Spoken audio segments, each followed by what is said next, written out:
Muito obrigado a você que segue na programação do Grupo Bandeirantes de Comunicação. Estamos chegando agora com o nosso projeto Band Negócios, uma parceria da Rádio Bandeirantes Campinas, da Band Campinas e do portal bandmulti.com.br. Um espaço para conhecermos um pouco mais sobre as empresas, os empresários, o mercado como um todo que movimenta o interior paulista, uma das mais importantes regiões econômicas para o Brasil e para a América Latina.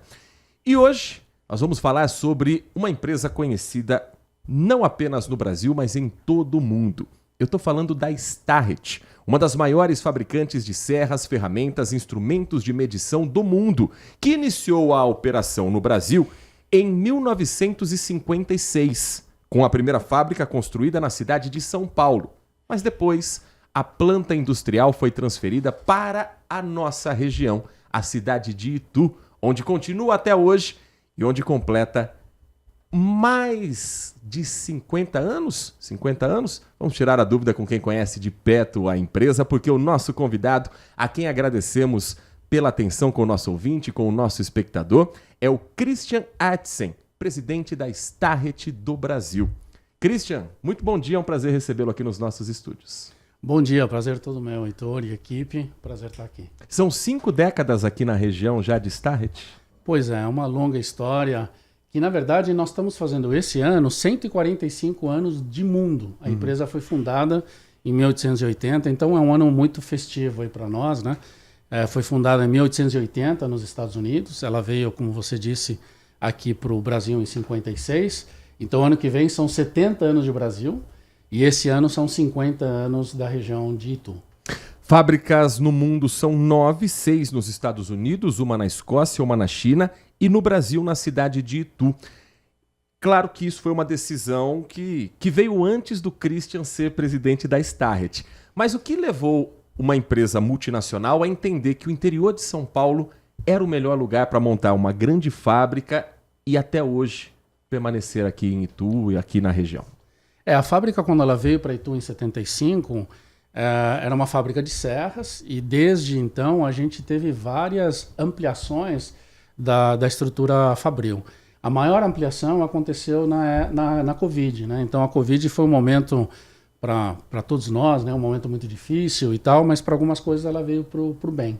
E no caso da Starrett, ela veio para a gente consolidar a produção de serras, que eram em 4 fábricas. A gente tinha uma produção na Escócia, uma produção nos Estados Unidos, uma produção na China e uma produção no Brasil. E essa decisão foi tomada de trazer toda a produção para o Brasil, para Itu.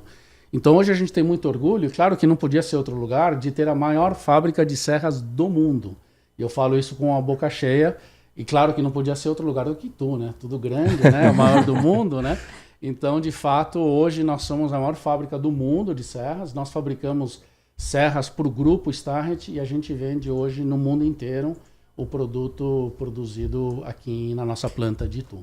Nath Luquezzi, Band Negócios de hoje, recebendo Christian Artsen, presidente da Starrett do Brasil. Bom dia. E com essa demanda internacional, qual que é o desafio para atender cada país, cada lugar? Porque eu imagino que o mercado, o segmento seja muito diferente em cada local. Como que vocês fazem isso?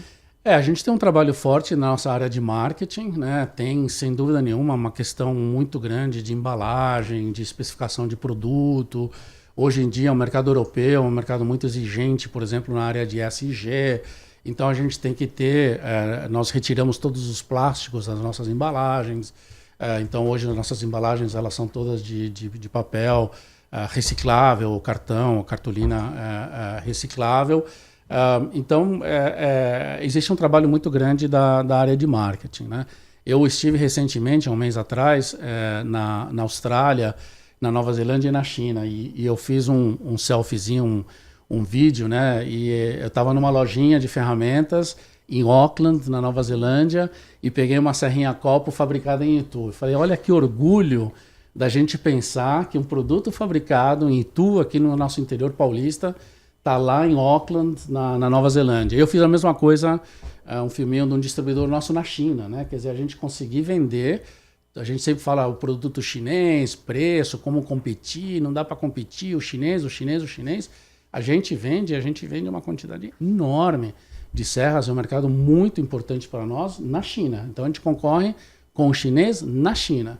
Competência, qualidade de produto, preço competitivo, né, distribuição e marca também, que é muito importante. Né? Houve algum impacto em relação ao tarifaço do presidente Donald Trump ou o que é consumido pelo público americano é produzido lá nos Estados Unidos? Não. Houve sim um efeito, foi um efeito muito forte. Com esse projeto de consolidação que aconteceu em 2021, a gente fechou, a gente tinha uma fábrica de serras, né, na Carolina do Norte, em Mount Airy, e a decisão foi de fechar, né, naquela época ainda globalização, né, mercado aberto e tudo mais, e a produção foi fechada lá e trazida toda para o Brasil. Então hoje o mercado americano para nós é um mercado importante, ele consome mais ou menos 10 a 15%, dependendo da linha de produto, do nosso volume fabricado no Brasil. Então o efeito foi um efeito forte, sim. A gente tomou uma decisão corporativa de um primeiro momento de segurar os embarques. Isso foi um prejuízo significativo para a nossa operação aqui no Brasil, né? E aí depois nós decidimos continuar com os embarques. Anunciamos aumentos de preços lá nos Estados Unidos. Não sabemos ainda como o mercado vai reagir. Estamos tendo uma previsão de queda de volume. Então, respondendo a tua pergunta, sim, fomos afetados. A gente ainda tem, não sei se a palavra é esperança ou não, mas de que isso de alguma forma retroceda um pouco. A gente não tem expectativa de que volte. Pra você ter uma ideia, o imposto de importação sobre o Brasil antes do Trump era, dependendo do produto, de 4% a 6%. Naquela primeira onda do tarifaço do Trump, a tarifa contra o Brasil, para os nossos produtos, foi para 10%. E aí agora os 50%. Né? Então, os 10% a gente conseguiu navegar relativamente bem. E a gente tem uma expectativa, né? Inclusive eu também faço parte tô na Fiesp, e a gente faz parte de uma comitiva de empresários que está tentando lidar com isso, né? Teve uma comitiva representando a gente que foi para Washington semana passada. Então a gente tem uma expectativa de que isso retroceda, não para os 4% a 6%, mas a expectativa é que ela fique em torno de 10% a 25%. Tem um movimento muito grande, inclusive muitas empresas americanas como nós foram afetadas, né? Empresas muito maiores do que a Starrett, né? Uma Caterpillar, uma John Deere, uma GE, tem negócios multimilionários, se não for bilhões de dólares que são exportados e importados entre os dois países. Então teve um efeito muito, muito grande.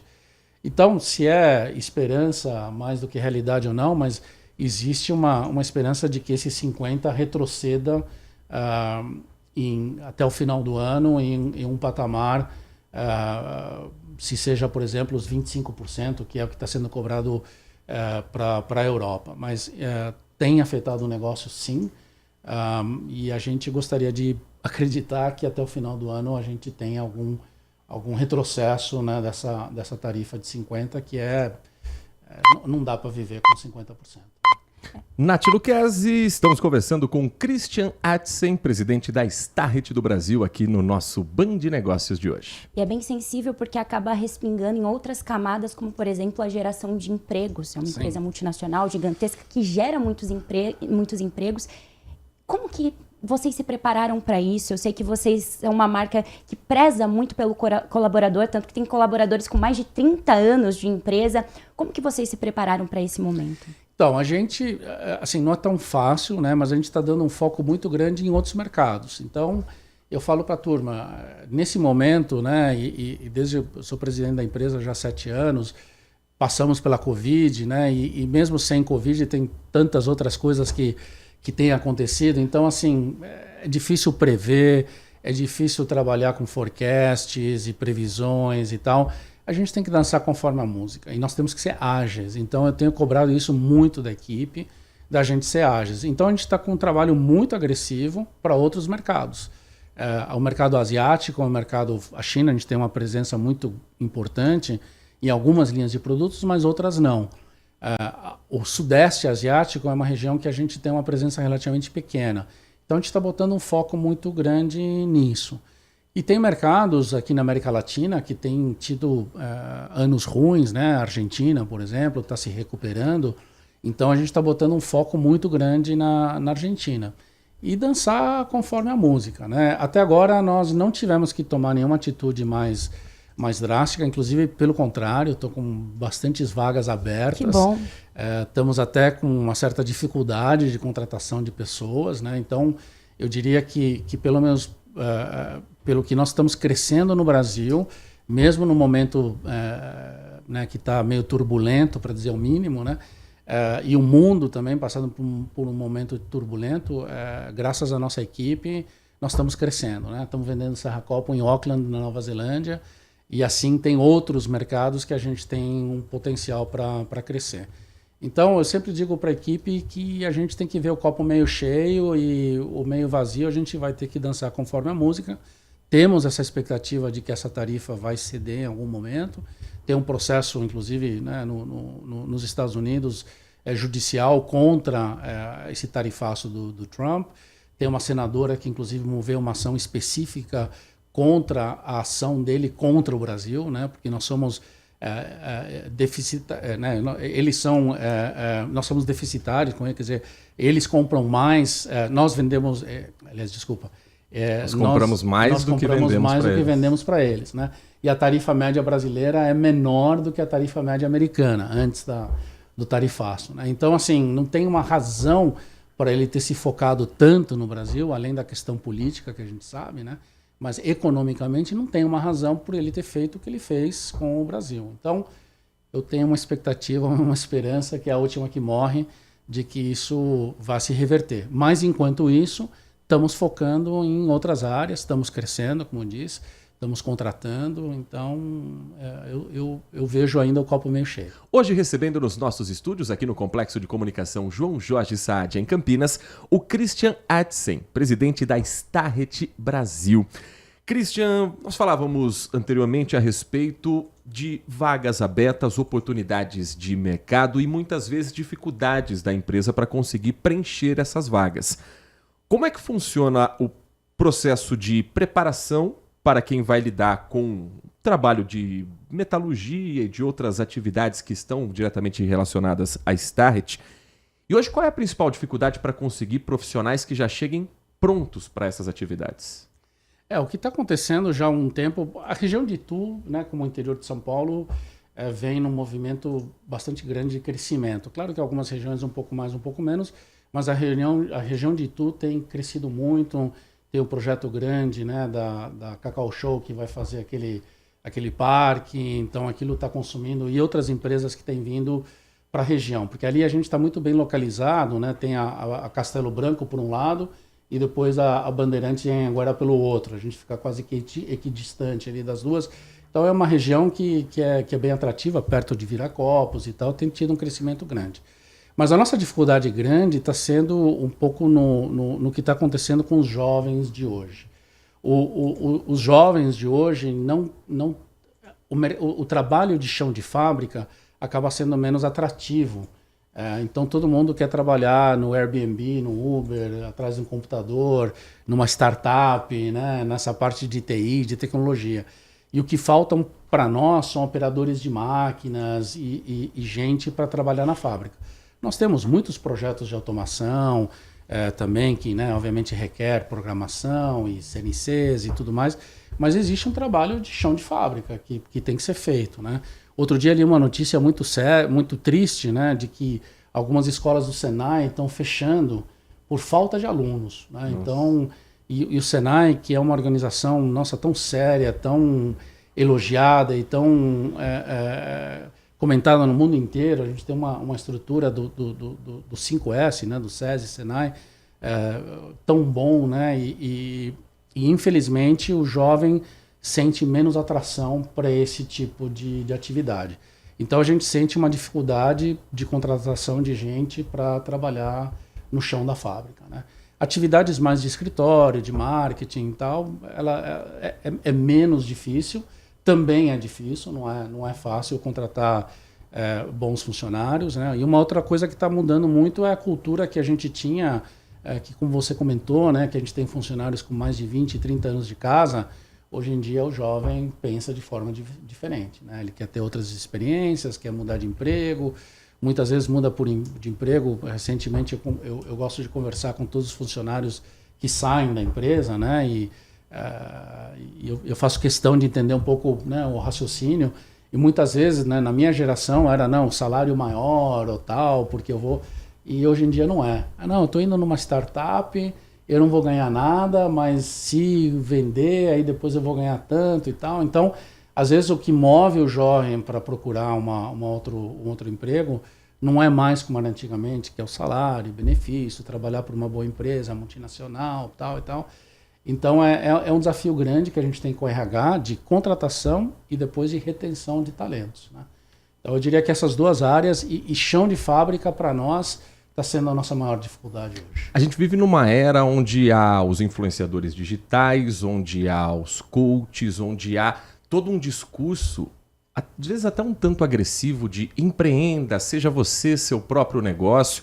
Você acredita que isso também possa ter feito a cabeça de toda uma geração de eu posso ser um empreendedor, quando na verdade o caminho não é tão simples assim? Sem dúvida nenhuma, sem dúvida nenhuma. Eu vejo muito, eu estava lendo umas matérias de algumas escolas de negócios que estão crescendo muito com esse assunto de empreendedorismo, né? E todo mundo quer ser o Steve Jobs, né? Quer ser... E não é assim fácil, né? Que nem um jogador de futebol que está jogando aí no colégio e ele quer ser o Messi ou o Neymar. Messi e Neymar são poucos, né? E os Steve Jobs também são poucos. Mas, enfim, é um movimento que eu acho que é assim, meio que natural. E o que eu digo para a nossa equipe é que nós temos que tentar trazer isso para dentro. Então, eu quero que o jovem que vem para a Starrett, que ele empreenda dentro da Starrett. Então, assim, vamos lançar um produto novo, vamos entrar no mercado novo, vamos... tudo bem, toca o projeto aí. Vamos, eu preciso ir para a China, para a feira, não sei, vai para a China, para a feira e vamos trazer ideias novas e vamos tentar trazer essa cultura do empreendedorismo para dentro da empresa. Nós nos associamos uns anos atrás a uma empresa aqui em Campinas que chama WIMI, que é justamente uma empresa que traz esse espírito de inovação e esse espírito de empreendedorismo para as empresas tradicionais, né? E eu acabei conhecendo o pessoal e foi uma associação muito interessante para a Starrett, onde a gente trouxe tentar trazer pelo menos para dentro esse movimento do empreender, né? Eu nunca vou me esquecer que a gente, no começo dessa relação, o pessoal falava, era uma palavra da moda, que era o VUCA, né? Que o mundo ia ser o mundo VUCA, que era volátil, incerto, complexo e ambíguo. E que a gente tinha que estar preparado para essa incerteza e tal. Isso foi antes da Covid. Eu tinha muita gente que olhava para mim e falava, pô, Christian, mas a gente fabrica serra, nós não somos Uber, não somos Airbnb, a gente é uma fábrica de produtos e tal. O que você está falando, né? E aí quando veio a Covid eu falei, tem coisa mais VUCA, né, mais volátil, mais incerto, mais complexo do que o que aconteceu agora conosco, né? Então a gente tentar trazer essa cultura é um grande desafio para que a gente consiga reter esse jovem. Nós estamos conversando com o Christian Atzen, presidente da Starrett Brasil, e a pergunta da jornalista Nath Lucchesi. Eu acredito que pensando em tudo isso, vocês têm um centro de treinamento para qualificação de mão de obra. Qual que é a importância hoje? Eu sei que falta mão de obra, mas também falta qualidade na mão de obra. O que vocês trabalham nisso? O que vocês buscam hoje em um colaborador? E o porquê que vocês decidiram fazer esse centro de treinamento? Justamente pela essa dificuldade de achar já jovens que a gente considere prontos, né, assim, para trabalhar. Embora a gente tenha, né, em Itu temos uma FATEC também, temos uma boa... e, aliás, foi uma das razões que nos levou para Itu, né, a presença do SESI Senai, a presença da FATEC, das faculdades locais que a gente tem. Mas a questão da qualidade do treinamento, vamos dizer assim, na prática, na fábrica, faz com que a gente tenha que ter uma escola nossa interna para essa parte, né? A gente tem um cuidado muito grande, por exemplo, com segurança do trabalho. Então, a gente faz um trabalho muito grande com todos os nossos colaboradores. Nós fabricamos serras, nós produzimos produtos cortantes, né? Então, assim, a gente tem um trabalho muito grande que eu acho que o mercado, né, as faculdades e tal, embora ensinem isso, elas não têm uma profundidade suficiente. Então, sempre a área principal que a gente investe em treinamento é esse treinamento da parte de segurança. Christian, como é que a tecnologia, o uso da inteligência artificial faz parte da rotina de uma empresa como a Starrett, que tem produtos que dependem ali da produção do dia a dia, que são produtos bem analógicos. A tecnologia também está presente numa serra, numa trena, num arco de serra para açougue, que foi um produto recentemente lançado. Como é que vocês trabalham com o avanço da tecnologia para algo que ainda é o manual? O nosso produto, a grande maioria deles, é um produto manual. Mas a gente tem investido muito também em produtos digitais, né? Então, a gente tem algumas ferramentas que a gente tem lançado, que são aplicativos ou tem no site também, para a pessoa poder, por exemplo, escolher o produto certo. Porque a gente vê a serra como uma coisa relativamente simples, mas ela não é. Porque a gente corta um pedaço de carne no açougue, mas a gente corta também um inconel, que é o aço utilizado para fazer um submarino nuclear, né? Então a gente tem uma serrinha que custa, vamos supor, R$10, mas eu tenho uma serra de fita de metal duro que custa R$1.000 o metro, né? Então é um produto muito diferenciado. Então a gente investiu muito nessa parte de tecnologia para que o usuário possa escolher o produto correto. E a gente também entrou numa área, há uns anos atrás, em máquinas de serra de fita. Então, além da gente vender a lâmina, a gente vende a máquina. E na máquina a gente tem feito um trabalho muito grande de inteligência para, por exemplo, você prever quando que a serra vai gastar ou vai deixar de funcionar e vai estar na hora de trocar a serra. Numa máquina tradicional, a única forma de saber é quando ela estoura. E quando ela estoura, já é tarde demais. Estourou, quebrou a serra, tem que trocar a lâmina. Então Então, quando a máquina começa a vibrar, quando a máquina começa a fazer um certo barulho, significa que ela vai ter uma tendência a quebrar. Então, antes de quebrar, a gente já tem um sistema, um software, que te ajuda a detectar de que, olha, daqui a pouco essa serra vai quebrar. Então, se você não quer parar o teu trabalho no meio, está na hora de trocar ela antes dela quebrar, né? Então, a gente tem trazido alguns produtos, mas a maioria dos nossos produtos são esses produtos, como você disse, analógicos, ferramentas manuais. O que a gente tem investido muito em inteligência artificial e IoT, né, que é a internet das coisas e tal, é na produção. Então, hoje as nossas máquinas, elas estão todas ligadas ao Wi-Fi.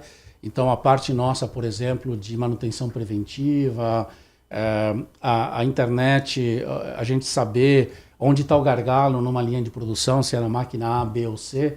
Antigamente isso tudo era no papel, era tudo muito analógico, e isso virou mais digital. Então, o nosso processo de fábrica, no chão da fábrica, tem virado cada vez mais digital, né? Então, antigamente você pegava um paquímetro, por exemplo, para medir a trava de uma serra e anotava num pedacinho de papel e mandava para a qualidade. Hoje a gente tem um paquímetro digital, o funcionário aperta um botão, via Bluetooth, vai lá para o laboratório de qualidade, joga numa planilha Excel e ele já tem o dado registrado, né? Então, essa parte de internet, de digitalização, no chão da fábrica, a gente tem avançado bastante. Embora o produto é a serrinha, a treninha, que é analógica, né? A gente nem imagina quanta tecnologia tem por trás, né, Nath? Nosso tempo está apertado, mas dá tempo ainda de uma última pergunta da Nath Luquezzi. Quero continuar nesse assunto do digital, porque a gente viu a pandemia, a ascensão das redes sociais, o famoso DIY, né? Faça você mesmo. Então, todo mundo virou marceneiro, todo mundo foi se aventurar. Você percebeu essa mudança no público também? Houve um pico muito grande, né, na pandemia. A gente cresceu muito nesse mercado, né? A gente tem uma presença grande tanto nas lojas de grande superfície, né, as grandes, né, Leroy Merlin, Telha Norte e tudo mais, como também na lojinha de ferramenta. A gente fala aqui no Brasil, a gente chega, isso pesquisas dados pela Namaco e outras empresas do setor, né, em 150 mil lojinhas do Iapoque ao Chuí, no Brasil inteiro. Então, a gente chega através do nosso atacado, dos nossos diferentes canais de distribuição, a gente chega nessas lojas todas, né? Então, a gente viu um crescimento muito grande na pandemia. O pessoal teve que ficar em casa, Então a patroa pega pela orelha e fala, sabe aquele quarto que você ia pintar? Tal? Chegou a hora. Chegou a hora. Também teve muita gente que teve que adequar home office, né? Então teve que fazer algum ajuste aí no quarto para poder fazer o home office e tal. Houve um pico muito grande, eu diria de tipo 30% a 40%, Uau. muito grande. Isso caiu, mas ele não voltou ao patamar pré-pandemia, né? Então quando a gente olha os números, era, vamos supor, 100 pré-pandemia, foi para 130, 140 e hoje está em 120. Então eu acho que o brasileiro está cada vez mais, ficando mais DIY, né? Cada mês faça você mesmo. Quem aqui está tendo, eu estou fazendo uma obra, por exemplo, sabe da dificuldade de contratar mão de obra, né? E pelo bom, pelo mal, a gente acaba tendo que se virar para certas coisas. Então, antigamente, quando a gente chamava um encanador, um eletricista para fazer uma coisinha qualquer, trocar uma tomada e tal, o brasileiro está tendo, como o americano já faz e como o europeu já faz, tem que aprender a fazer você mesmo, né? Então, faça você mesmo, do it yourself. Ele cresceu muito na pandemia, continua num patamar acima da pré-pandemia, mas ela teve uma quedinha aí em 2022, mais ou menos. Mas continua sendo um mercado que cresce muito. Essas lojas de grande superfície continuam crescendo também muito, né? Telha Norte, essas lojas também. E a gente acha que ainda tem muito espaço para crescer. Inclusive, essa é uma área que a gente está investindo em termos de crescimento, em termos de futuro. Nós conversamos aqui no Band de Negócios com Christian Atzen, presidente da Starrett Brasil, a quem agradecemos, Christian, pela atenção com o nosso telespectador, com o nosso ouvinte. Convite sempre feito para a gente falar sobre a Starrett, sobre esse mercado e espero que goste também do Grupo Bandeirantes de Comunicação. Já conhecia aqui o Complexo de Comunicação? Não conhecia, a primeira vez. Então, certamente vai conhecer um pouco mais aqui dos nossos espaços. Muito obrigado, viu, pela atenção com o nosso ouvinte. Foi um prazer recebê-lo. Obrigado a vocês, um prazer todo meu. Estou à disposição, Nath. Muito obrigado. E prazer. E você continua conosco, porque no Grupo Bandeirantes, você já sabe, você está sempre muito bem informado.